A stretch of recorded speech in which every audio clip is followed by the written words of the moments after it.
Subversion is the term, if you look in a dictionary or criminal code to that matter, usually is explained as a part of activity to destroy things like religion, government, system, political, economical system of a country.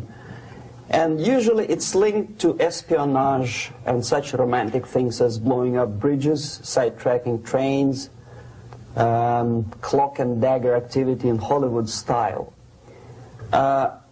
What I'm going to talk about now has absolutely nothing to do with the cliché of espionage or KGB activity of collecting information. So the greatest mistake or misconception, I think, is that whenever we are talking about KGB, for some strange reason, starting from Hollywood movie makers to professors of political science and quote-unquote experts on Soviet affairs, or Kremlinologists as they call themselves, they think that the most desirable thing for Andropov and the whole KGB is to steal blueprints of some supersonic jet, bring it back to Soviet Union and sell it to the Soviet military-industrial complex. It's only partly true.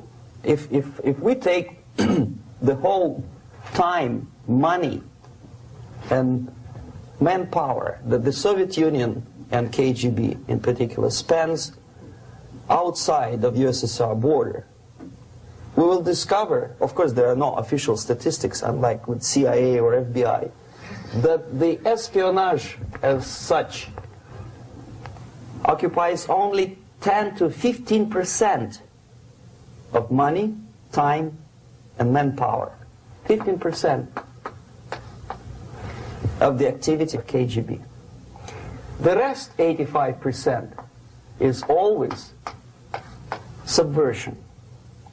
And unlike a dictionary of English, Oxford Dictionary, subversion in Soviet terminology means always a destructive, aggressive activity aimed to destroy the country, nation, or geographical area of your enemy.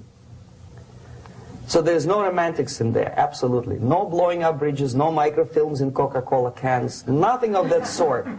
No James Bond nonsense. It's most of this activity is overt, legitimate, and easily observable if you give yourself time and trouble to observe it. But according to the law and law enforcement systems of the Western civilization, it's not a crime. Exactly because of misconception, manipulation of terms. We think that subverter is a person who is going to blow up our beautiful bridges. No.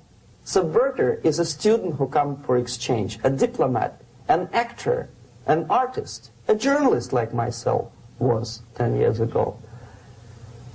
Now, subversion is an activity which is a two-way traffic. You cannot subvert an enemy which doesn't want to be subverted. If you know history of Japan, for example, before 20th century, Japan was a closed society. The moment a foreign boat comes to the shores of Japan, the Imperial Japanese Army politely tells them to get lost. And if American salesman comes to the shore of Japan, let's say 60 or 70 years from now back, and says, oh, I have a very beautiful vacuum cleaner for you, with the good financing, he says, please leave us, we don't need your vacuum cleaner. If they don't leave, they shoot them to preserve their culture, ideology, traditions, values intact. You were not able to subvert Japan. You cannot subvert Soviet Union because the borders are closed. The media is censored by the government. The population is controlled by the KGB and internal police. With all the beautiful glossy pictures of Time magazine and Magazine America, which is published by the American embassy in Moscow, you cannot subvert Soviet citizens because the magazine never reaches Soviet citizens. It's collected from the newsstands and thrown to garbage can. Subversion can be only successful when the initiator, the actor, the agent of subversion has a responsive target. It's a two-way traffic. United States is a receptive target of subversion. There is no response similar to that one from United States to the Soviet Union. It stops halfway somewhere. It never reaches here. The theory of subversion goes all the way back 2,500 years ago. The first human being who formulated the tactics of subversion was a Chinese philosopher by the name of Sun Tzu.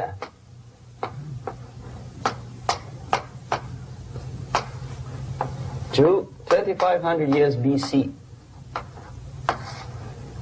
He was an advisor for several imperial courts in ancient China. And he said, after long meditation, that to implement state policy in a warlike manner, it's the most counterproductive, barbaric, and inefficient to fight on a battlefield. You know that war is continuation of state policy, right? So if you want successfully to implement your state policy, and you start fighting, this is the most idiotic way to do it. The highest art of warfare is not to fight at all, but to subvert anything of value in the country of your enemy, until such time that the perception of reality of your enemy is screwed up to such an extent that he does not perceive you as an enemy, and that your system, your civilization, and your ambitions look to your enemy as an alternative, if not desirable, then at least feasible. Better red than dead. That's the ultimate purpose, the final stage of subversion, after which you can simply take your enemy without a single shot being fired, if the subversion is successful. This is basically what subversion is. As you see, not a single mentioning of blowing up bridges. Of course, Sun Tzu didn't know about blowing up bridges. Maybe there were not that many bridges at that time. But the basics of subversion is being taught to every student of KGB school in USSR and to officers of military academies. I'm not sure if the same author is included in the list of reading for American officers, to say nothing about ordinary students of political science. I had difficulty to find the translation of Sun Tzu in the library of a university in Toronto and later on here in Los Angeles. But it's a book which is not available.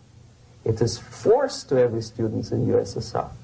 Every student who is taught to be dealing further in his future career with foreigners. What subversion is? Basically, it consists of 4 periods, time-wise. If we start from here and go this way, time, right? This is the beginning point. The first stage of subversion is the process which is called, basically, demoralization. It says for itself what it is.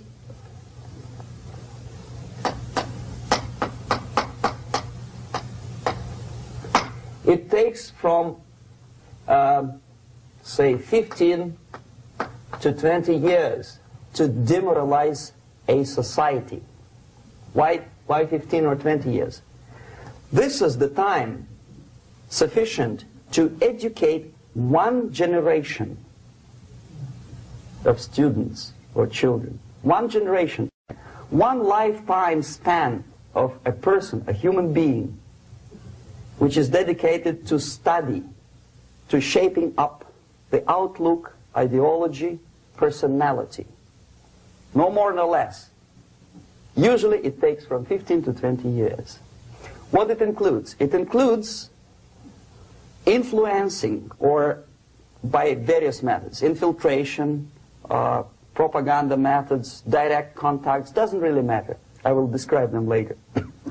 Of various areas where public opinion is formulated or shaped.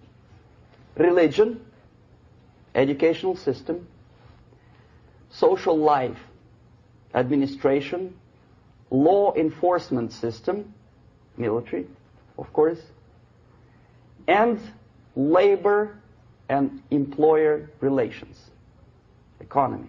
Okay? 5 areas. I will not write them down because we will not have enough space. Sometimes when I describe all the methods, students ask me question, are you sure this is the result of the Soviet influence? Not necessarily. You see, the tactic of subversion, about which I'm talking, is similar to the martial art, the Japanese martial art. If some of you are familiar with that tactic, probably you will remember that if an enemy is bigger and heavier than yourself, it would be very painful to resist his direct strike. If a heavier person wants to strike me in the face, it would be very naive and counterproductive to stop his blow.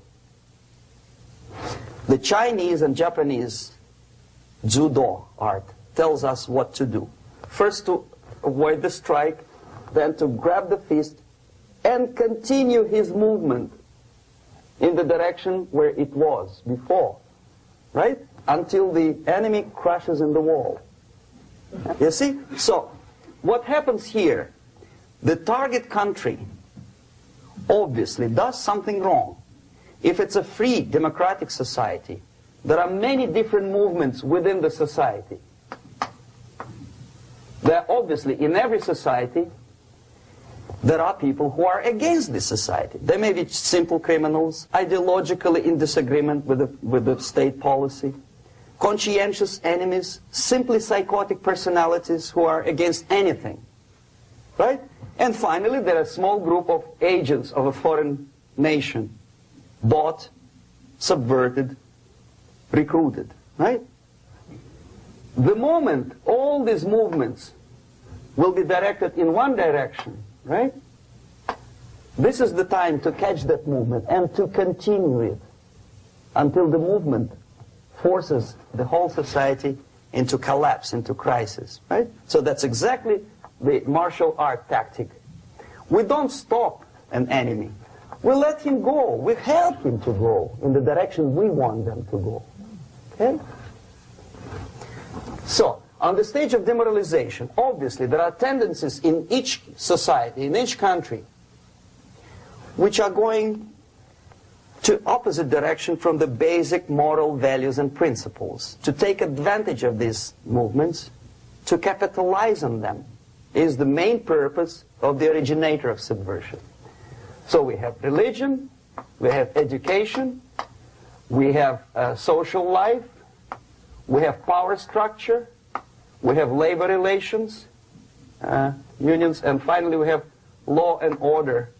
1, 2, 3, 4, 5, 6. Okay? These are the areas of application of subversion. What it means exactly?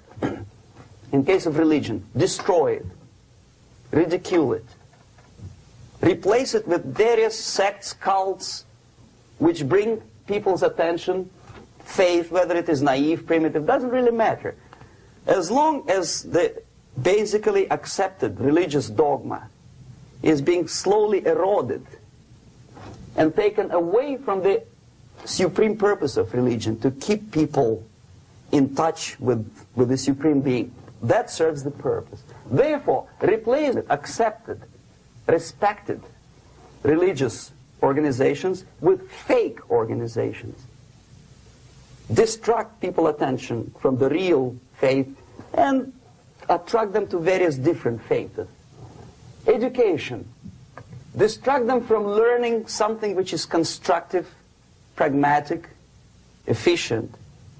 Instead of mathematics, physics, foreign languages, chemistry, teach them history of urban warfare, natural food, home economy, your sexuality, anything, as long as it takes you away, okay, social life. Replace traditionally established institutions and organizations with fake organizations. Take